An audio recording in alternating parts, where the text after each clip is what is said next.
A major issue for Canada in the years ahead is going to be maintaining our competitive position in the world trading environment.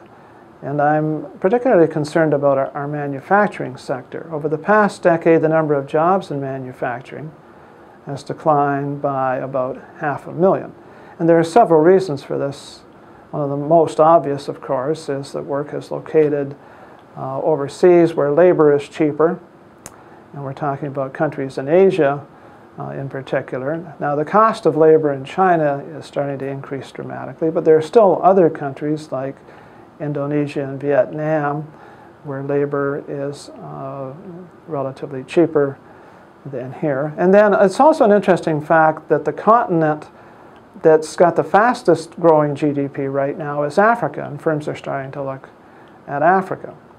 But I'm also concerned on some other counts. For example, the automakers, I don't think their future is as assured as it used to be. Mexico is now supplying far more cars to the US market than we are. In fact, Canada is competing with Japan for second place.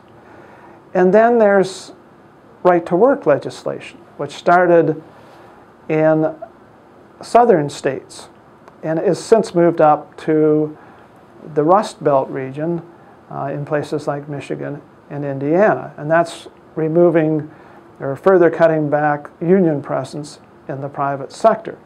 So I think we're going to be hard-pressed. Now, in my next video, I'll talk about some of the natural advantages that the manufacturing sector has in Canada. And I'll give you a hint about one of them. Think Rocky Balboa versus Apollo Creed.